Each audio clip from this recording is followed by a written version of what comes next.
শ্মশান পর্যন্ত green corridor আরজি করের অভয়ার ক্ষেত্রে, যেটা এর আগে অন্তত হাসপাতালে নিয়ে যাওয়ার ক্ষেত্রে অনেকবার আমরা দেখেছি, কিন্তু হাসপাতাল থেকে তড়িঘড়ি শ্মশান পর্যন্ত নিয়ে যাওয়ার আরজি কর টু পানিহাটি শ্মশান গ্রিন করিডোর তৈরি করা হয়েছে। দেখুন কি ধরনের অমানবিক ব্যাপার।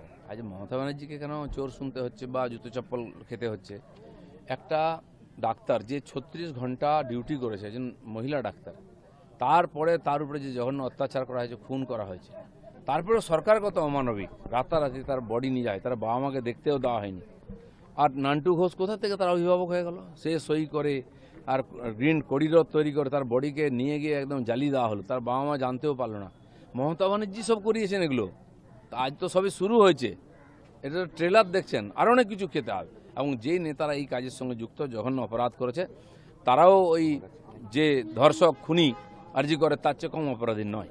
এসএসসি তো তৃণমূল জমানা একেবারে ঘুঘুর বাসা হয়েছিল, সেইটাকে এবার ঢেলে সাজানো হচ্ছে, তাতে 3 জন সন্ত তাদেরকে যোগ করা হচ্ছে এবার সেই এসএসসিতে। রামকৃষ্ণ মিশনের সন্তরা আজ রামকৃষ্ণ মিশনের যে স্কুল কলেজ চলে, যে কোনো স্কুল কলেজের চেয়ে ভালো শিক্ষা ব্যবস্থা খ্রিস্টান মিশনারিরা দেশে চালাতো, তার প্যারালাল হিসাবে রামকৃষ্ণ মিশন এখানে নয়, নাগাল্যান্ড মণিপুর পর্যন্ত পাহাড়ি এলাকায় পর্যন্ত গরিব সাধারণ ট্রাইবেলদের মধ্যে শিক্ষার আলো পৌঁছে দিয়েছেন। সেখানে শিক্ষা এবং তার যারা প্রিন্সিপাল আছেন তারা এমনি খালি সাধু নয়, তারা সাধুর বেশে একজন তপস্বী, এবং তারা হচ্ছেন শিক্ষার বিশেষভাবে আর শিক্ষাব্রতী। সেই সব লোককে নিয়ে আসা উচিত, যারা কোনো দলে নয়, যারা কোনো দুর্নীতিতে নন, সবাইকে সমান দেখেন, তপস্বী। সেই সব লোক যখন সামনে আসবে, ভারতের উদ্ধার হবে। আজ বিধানসভায় বিশেষ অধিবেশন, 21,000 কোটি টাকা প্রস্তুতি দেওয়া হবে। আমাদের সরকার যে ঘোষণা করেছে সেগুলো যথাসময়ে আমরা ডেলিভার করছি, আর সমস্ত সুবিধা এখানকার মানুষ পাবেন, যেগুলো একদিন বঞ্চিত ছিল মানুষ। দেখুন, 1 সপ্তাহ ধরে তিরঙ্গা যাত্রা চলছে, 15 তারিখ অবধি চলবে। তো গ্রামে গঞ্জে শহরে সব জায়গায় তিরঙ্গা যাত্রা হচ্ছে। এখানে পার্কেতে বহু লোক বেড়াতে ব্যায়াম করতে আসেন প্রতিদিন। সারা বছর আমরা বহু অনুষ্ঠান, বিজয়া, দীপাবলি, ঈদ সবই হয় এখানে, এবং অন্যান্য সামাজিক ধার্মিক বিভিন্ন অনুষ্ঠান হয়। তো আজকে আমরা এখানেও সবাইকে নিয়ে তিরঙ্গা যাত্রা করলাম। সারা ভারতবর্ষের সঙ্গে পশ্চিমবাংলায়ও স্বাধীনতা দিবসকে নিয়ে খুব উন্মাদনা শুরু হয়ে গেছে। বিধানসভা আরো দুটো বিলের কথা বলা হচ্ছে, বিধানসভাতে বিশেষ অধিবেশন একটা হবে, যে বিদ্যুৎ নিয়ে ক্যাগ রিপোর্ট পেশ, আর একটা হচ্ছে বিশেষ অধিবেশনে কলকাতা ও হাওড়া পুরসভার ওয়ার্ড বৃদ্ধি নিয়ে বিল। আজকেই অধিবেশন আছে, বিশেষ অধিবেশন, এই সমস্ত বিল আসবে, পাস করা হবে।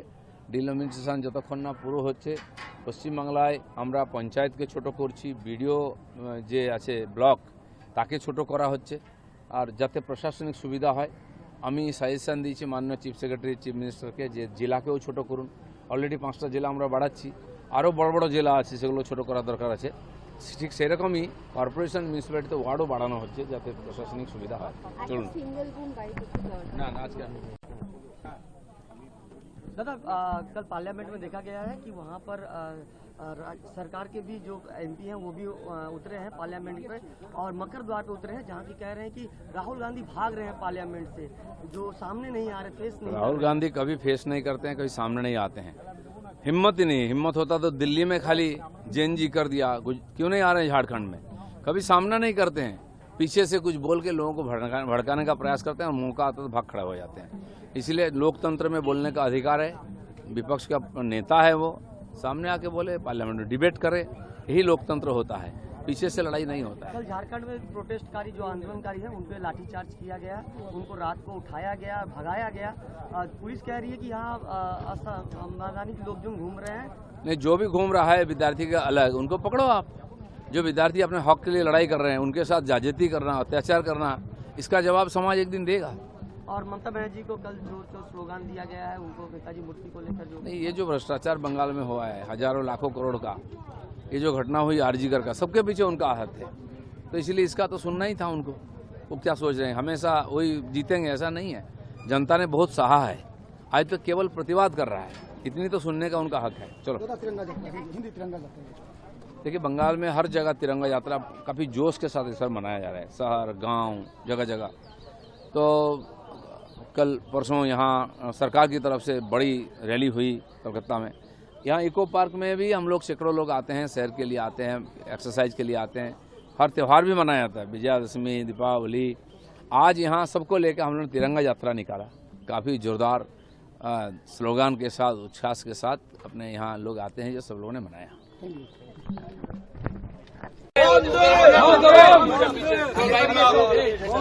चलो चलो चलो चलो चलो। भारत माता की जय, भारत माता की जय, जय श्री राम,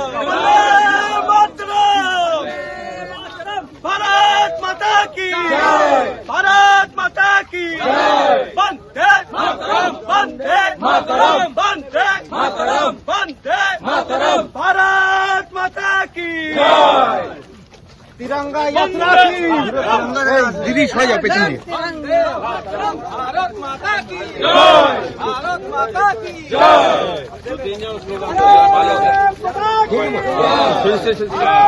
मुद्दिका देख सो जा चलो चलो चलो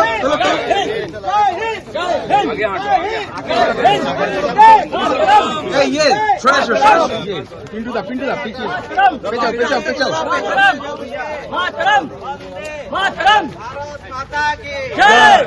গভর্নমেন্ট আমাকে দিক না, দুদিনে সাজিয়ে দেবে। হ্যাঁ, আচ্ছা, আপনাদের অনন্ত মহারাজ নেতাজি সুভাষচন্দ্রকে বারবার অসম্মান করেন, সেটা তো একটা অধ্যায়। তো কালকে মমতা বন্দ্যোপাধ্যায় শ্যামবাজারে নেতাজিকে সম্মান জানাতে গেলেন, যেটা আপনারা করছেন না বলে ওনার অভিযোগ। হ্যাঁ। তা ওখানে আপনারা ওনাকে চোর চোর স্লোগান দিলেন কেন? মমতা ব্যানার্জি তো নেতাজিকে নেতাজি বানিয়েছেন। দিল্লির বুকে নেতাজির মূর্তি মোদিজি স্থাপনা করেছেন, সারা বিশ্বে নিয়ে গেছেন। উনি কোথাও কোথাও নেতাজির নাম নিয়ে ওনার রাজনীতি চমকেছেন খালি। সেই জন্য হঠাৎ দেশপ্রেমিক হতে যাবেন না। যখন ডজন ডজন লোককে হত্যা করা হয়েছিল, কারো বাড়িতে উনি যাননি। আজ হঠাৎ কারো বাড়িতে গিয়ে সমবেদনা দেখাচ্ছেন, লোকে হজম করতে পারছে না এটা। তো সেই জন্য করুন উনি, ঠিক আছে। তো চোর শুনতে হবে, এটা তো ঠিকই ছিল, পুরো পার্টিটাই চোর, আর ওনার নেতৃত্বেই চোরেরা বেড়েছে। তো কেউ যদি চোর স্লোগান দেয় তাহলে অসুবিধা। জয় শ্রীরাম বললে উনি জেলে ভরে দিতেন, আর চোর শুনতে কিরম লাগছে? না, উনি প্রাক্তন মুখ্যমন্ত্রী, তারপর উনি একজন মহিলা, উনি শ্যামবাজারে নেতাজিকে প্রাক্তন শ্রদ্ধা জানাতে গেলেন। এমএলএ এমপিরাই তো জেলে গেছেন, বর্তমানটা থোড়ি না যাচ্ছে। আর এরা সব ওনার অনুপ্রেরণায় কাজ করেছে। কেউ যদি বলে থাকে শুনে নিন, একটু সহ্য করার ক্ষমতা বাড়ান। কোনোদিন সহ্য করলেন না কিছু। মানুষের মুখকে বন্ধ করবে। হাজার হাজার কোটি টাকা লুটে, 30,000 কোটি টাকা জল জীবন মিশনে চলে গেল, কারো বাড়িতে জল পৌঁছলো না। তো চোর কে? উনি তো মুখিয়া ছিলেন না। যে ইয়ে ছিল 100 দিনের কাজের টাকা লোক পেত না, লুট হতো। আবাস যোজনার টাকা পেত না, কেন্দ্র সরকার বন্ধ করে দিয়েছিল। সে টাকাগুলো কোথায় গেছে? কে লুট করেছে? উনি তো মুখ্যমন্ত্রী ছিলেন। কোনোদিন কাউকে ধরেছেন? কোনো প্রধান ধরা পড়লে পার্টি তাকে শোকজ করতো, তার বিরুদ্ধে আইনি ব্যবস্থা কখনো হয়নি। কে শিখিয়েছে? তো চোরেদের রানী উনি, এটা তো সবাই জানে। আমি বলিনি, এটা কুণাল ঘোষ বলেছেন। তা আর যদি পাবলিক সেটা বলে তো খারাপ কি আছে? আচ্ছা, এবার হচ্ছে দেবরাজ। 5 বছরে দেবরাজের মোট সম্পত্তি 100 কোটি। বাগুইয়াটি থেকে শুরু করে কালিম্পং পর্যন্ত সব জায়গায় উনি রিসোর্ট হোটেলের মাধ্যমে বিপুল সম্পত্তি করে ফেলেছিলেন। দেখুন, পশ্চিমবাংলায় এত কোটি টাকার মালিক আগে আমরা শুনিনি। 100 কোটি 200 কোটি বাঙালি কোনোদিন শোনেনি। হ্যাঁ, আমরা জানতাম বড় বড় বিজনেস পার্টি আছে, মারোয়াড়িরা আছে, তারা কোটি কোটি টাকার মালিক, তারা কলকারখানার মালিক। জানি বাঙালি কিছু না করেই কোটি কোটি টাকার মালিক। এই চমৎকারটা মমতা ব্যানার্জি করিয়েছেন। তার পার্টির বেশিরভাগ নেতাই এখন 600 কোটি টাকার মালিক। যে কেষ্টমণ্ডল, যে কোনোদিন এটা পঞ্চায়েত বোধহয় হয়নি, সে কী করে 550 কোটি টাকার মালিক হয়? সেখানেই আরেক নেতা ধরা পড়লো, সে 350 কোটি টাকা, 400 কোটি টাকা। এখন এক একজন কাউন্সিলর, এমএলএ, এরাও 600 কোটি টাকার মালিক হয়ে গেছে। মমতা ব্যানার্জিকে অস্বীকার করতে পারবেন? এর জন্যই তোমাকে আজকে এইসব কথা শুনতে হচ্ছে। টুলু মণ্ডলের বিরুদ্ধে রেড কর্নার নোটিশ, যেহেতু গায়েব আছে, পাওয়া যাচ্ছে না, কি পাচ্ছে না আমি জানি না, কিন্তু তো নিয়ম অনুযায়ী স্বাভাবিক নোটিশ জারি হয়েছে। যদি অন্য রাষ্ট্রে চলে যায় তো সেখানকার পুলিশ তাকে খুঁজে বার করবে। ইডি তৃণমূল নেতা সব্যসাচী দত্তের তোলাবাজি 14 কোটি টাকা বাজেয়াপ্ত করলো। আমি বললাম তো, যে কোনো টিএমসির নেতার বাড়িতে যদি রেড করে 2-4 কোটি টাকা পাওয়া যাবে। কারণ এখন টাকা লুকোবারও জায়গা নেই। কোথাও পুকুরে, কোথাও বাঁশ ঝাড়ে, কোথাও কি বলে পাট ক্ষেতের নিচে লুকোনোর চেষ্টা হয়েছে, সেগুলোও বেরিয়ে যাচ্ছে। এত টাকা ঝেড়েছে, আর পশ্চিমবাংলাকে কাঙাল করে দিয়েছে। এরা তো এই নেতারাই করেছে। পানিহাটি শ্মশানের ফাইল খুলতেই নির্মল ঘোষ বেপাত্তা। নির্মল ঘোষ হাঁটতেই পারেন না, কোথায় আজ যাবেন? আছেন কোথাও আশেপাশে। ওই এলাকাকে ত্রাস করে রেখেছিলেন উনি। আমি যখনই ওখানে যেতাম, আমাদের পার্টির লোককে কোনো প্রোগ্রাম করে দেওয়া হতো না। ওনার ছেলে, জামাই, এরা মিলে খুব অত্যাচার করতো লোকের উপর, সাধারণ মানুষের উপরে। জল জমতো সোদপুর এলাকায়, কেউ কিছু বলতে পারবে না। তো এই অত্যাচার তো একদিন শেষ হয়েছে, তার ফল তো ভুগতেই হবে। শ্মশান